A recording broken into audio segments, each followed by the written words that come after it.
धन्यवाद साथी। मैं बिना विलंब किए माननीय प्रदेश अध्यक्ष जी की अनुमति से वक्ताओं की कड़ी में मैं सबसे पहले पूर्व विधायक मंच पर उपस्थित हैं माननीय श्री नीरज मौर्य जी, मैं आपसे चाहूंगा कि आप आवें और समय का ध्यान रखते हुए अपने विचार व्यक्त करें। माननीय पूर्व विधायक जी, बड़े भाई नीरज मौर्य जी। लिस्ट रख दो भाई।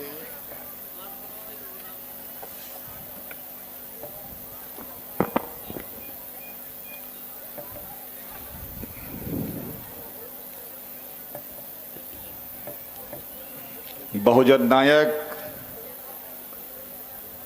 और पूरे देश के अंदर सामाजिक परिवर्तन के महानायक मान्यवर कांशीराम साहब की आज प्रतिमा के अनावरण के शुभ अवसर पर मुख्य अतिथि के रूप में हमारे नेता समाजवादी पार्टी के राष्ट्रीय अध्यक्ष, नेता विरोधी दल, पूर्व मुख्यमंत्री उत्तर प्रदेश माननीय अखिलेश यादव जी बहुत शीघ्र ही हम सबके बीच में आने वाले हैं। हम सब लोग अपने नेता के स्वागत के इंतजार में यहां सुबह से बैठे हैं। आज के इस कार्यक्रम की अध्यक्षता कर रहे समाजवादी पार्टी रायबरेली के जिला अध्यक्ष भाई इंजीनियर वीरेंद्र यादव जी, हमारे बीच में हमारे प्रदेश के मुखिया, प्रदेश के अध्यक्ष माननीय नरेश उत्तम पटेल जी, इस कार्यक्रम के आयोजक संयोजक उत्तर प्रदेश नहीं बल्कि पूरे देश के अंदर दलितों, पिछड़ों, मजलूमों, किसान, नौजवान में एक अलग प्रेरणा जगाने वाले माननीय स्वामी प्रसाद मौर्य जी, मंच पे उपस्थित समाजवादी पार्टी के राष्ट्रीय महासचिव आदरणीय इंद्रजीत सरोज जी,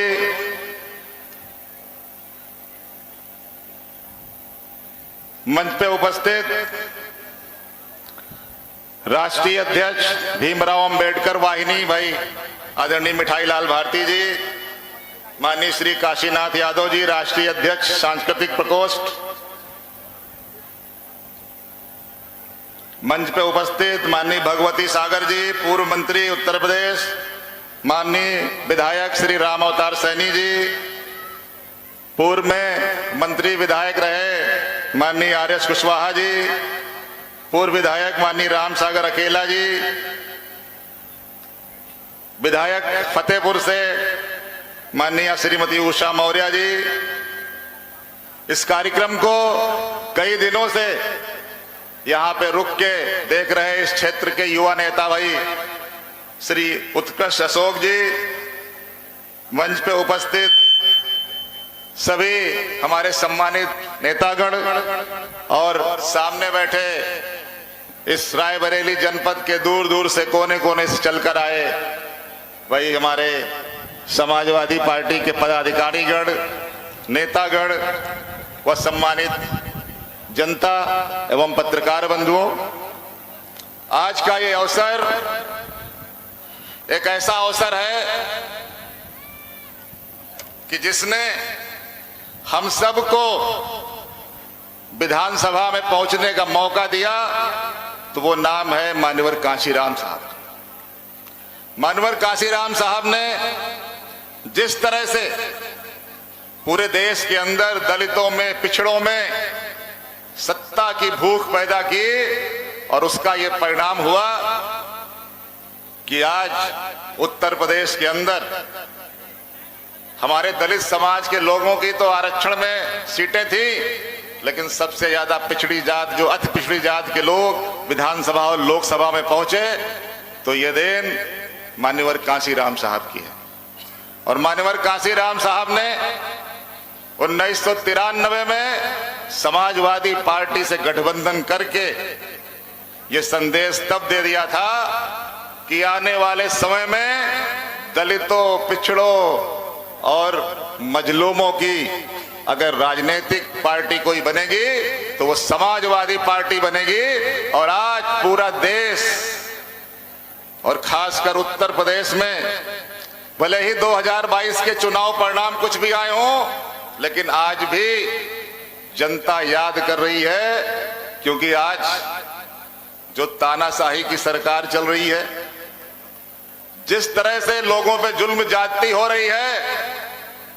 माननीय राष्ट्रीय अध्यक्ष जी ने कल कहा कि भाजपा वालों ने कहा था किसानों की आय दुगनी करेंगे, किसानों की आय दुगनी नहीं हुई, लेकिन भ्रष्टाचार इस कदर बढ़ गया कि जो शासन में बैठे, प्रशासन में बैठे लोग हैं, उनकी आय जरूर दुगनी हो गई। आज हम लोग 2023 में खड़े हैं और 2024 हमारे सामने है। 2024 में भाजपा की विदाई तय है। उत्तर प्रदेश वालों, आपको यह तय करना है कि उत्तर प्रदेश में सबसे बड़ी पार्टी के रूप में किसको लाना है। और मैं समझता हूं कि आज जिस तरह से हमारा किसान परेशान है, चाहे अभी आलू की फसल बर्बाद हुई, अभी गेहूं की फसल बर्बाद हुई, सरकार ने किसी को भी एक नए पैसे का मुआवजा नहीं दिया। और जिस तरह से आप देख रहे हैं, हालात ये हैं कि ये सरकार केवल धन्ना सेठों की सरकार है, जो बड़े बड़े लोगों के लिए योजनाएं बना के बड़े बड़े लोगों को कैसे फायदा पहुंचाया जाए, भारतीय जनता पार्टी इस पे काम कर रही है। इसको गांव गरीब किसान से मतलब नहीं है। आप अगर जहां रहते हैं, अगर आसपास 5 किलोमीटर 10 किलोमीटर में नजर उठा के देखें तो कहीं आपको विकास नजर नहीं आएगा, कहीं आपको विकास दिखाई नहीं पड़ेगा। लेकिन जब समाजवादी पार्टी की सरकार होती थी तो चारों तरफ विकास होता था। और हमारे नेता माननीय अखिलेश यादव जी की जो विकासवादी सोच है, जो उनका विजन है, वो उत्तर प्रदेश को आगे लेके गए थे। लेकिन इन 6 सालों में भाजपा ने फिर उत्तर प्रदेश को पीछे ढकेलने का काम किया है। आज शिक्षा को बर्बाद कर रहे हैं, आज आम आदमी को कोई नौकरी नहीं दे रहे हैं, रोजगार नहीं दे रहे हैं। और हालत यह है कि हमारा नौजवान पढ़ाई लिखाई करने के बाद दर दर भटक रहा है। और अभी ये सरकार ऐसी नौकरी लेके आई, अभी सोलंकी जी बता रहे थे कि पिताजी नौकरी में है, वो बेटा गया और रिटायर होके लौट आया। 4 साल की कोई नौकरी होती है? केवल लोगों के झूठे सपने दिखाना, समाज के अंदर वैमनस्यता पैदा करना, समाज में भाई भाई को लड़ाना। और ये भाई भाई की लड़ाने का खेल अब 2024 में बंद होना चाहिए। इसलिए आज इतनी भारी तादाद में आप सब यहाँ आए हैं। आपने रायबरेली से अच्छा रिजल्ट भी दिया। उत्तर प्रदेश का ये रायबरेली जनपद है, यहाँ से समाजवादी पार्टी की बहुत सारी सीटें जीत के आई हैं। तो 2024 में भी बदलाव का शुरुआत भी यहीं से होनी है, क्योंकि 2024 में उत्तर प्रदेश के अंदर हमारी पार्टी का जो लक्ष्य है कि 50 से अधिक सीटें जीतनी हैं। आप उत्तर प्रदेश से ही दिल्ली की सरकार बना दोगे और दिल्ली की सरकार भाजपा की विदाई उत्तर प्रदेश से तय कर दोगे। केवल आप सबको 1 साल का समय बचा है। इस 1 साल में हम लोगों को जन जन तक, जो हमारे राष्ट्रीय अध्यक्ष जी ने कहा है कि हम सरकार में आने पर जातिवाद जनगणना कराएंगे। जातिवार जनगणना अंग्रेजों के जमाने में हुई थी, और उस जमाने में जब हुई थी तो वही आंकड़े हम लोग लगभग 90 साल 100 साल 90 साल तो हो ही गए। 31 में हुई थी जनगणना, उन्हीं आंकड़ों पे चला आ रहा है कि भाई पिछड़ी जात के लोग 52% हैं, 52% बताए जाते हैं। लेकिन अगर सही मायने में जनगणना हो जाए तो जो आबादी है वो हमें लगता 60% से कम नहीं होगी। और 60% वालों को केवल 27% का आरक्षण मिल रहा है, और वो भी ये सरकार आरक्षण खत्म करना चाह रही है। इसलिए हमारे पड़ोसी बिहार प्रांत में जातिवार जनगणना शुरू हो गई है, लेकिन चूंकि उत्तर प्रदेश में एक ऐसी सरकार है जो इस जातिवार जनगणना पे बात करने को भी तैयार नहीं है। आप सबको पता है कि हर 10 साल में जनगणना होती है। 2011 में हुई थी, 2021 में फिर होनी थी। कोविड के कारण लॉकडाउन लग गया। अब देखिए कि भारत सरकार जनगणना कराने से बच रही है, क्योंकि उसको पता है कि जिस दिन जनगणना शुरू करेंगे लोग जातिवार जनगणना की मांग और तेज हो जाएगी। लेकिन साथियों, 2024 दूर नहीं है, इसलिए आप सब लोग जहां बैठे, जिस गली मोहल्ले में बैठे, जातिवार जनगणना की चर्चा करें। और जब जातिवार जनगणना होगी तभी मान्यवर साहब ने जो नारा दिया था कि जिसकी जितनी संख्या भारी उसकी उतनी हिस्सेदारी, वो तभी लागू होगा जब जातिवार जनगणना हो जाएगी।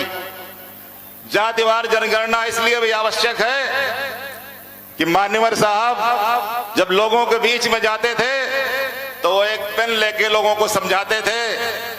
आज भी वही स्थिति है कि जो थोड़े से मुट्ठी भर लोग हैं वो पेन की कैप की तरह हर जगह दिखाई दे रहे हैं, और जो असली लोग हैं उनको पीछे किया जा रहा है। इसलिए जातिवार जनगणना के बारे में आप लोग गली गली, गांव गांव जहां बैठे वहां चर्चा शुरू करें, और आज नहीं तो कल जातिवार जनगणना हो के रहेगी। माननीय अखिलेश यादव जी ने कहा है कि हम उत्तर प्रदेश में 3 महीने के अंदर जातिवार जनगणना करा सकते हैं। तो इन लोगों को मजबूर कर दीजिए, या तो जातिवार जनगणना कराएं या तो कुर्सी खाली करें। ये संदेश आपको देना है, जन जन के बीच में ये बात जानी है, क्योंकि आज ये जातिवार जनगणना पे चर्चा नहीं करते हैं, लेकिन अडानी का शेयर कैसे बढ़ाया जाए इस पे बीजेपी चिंतित है।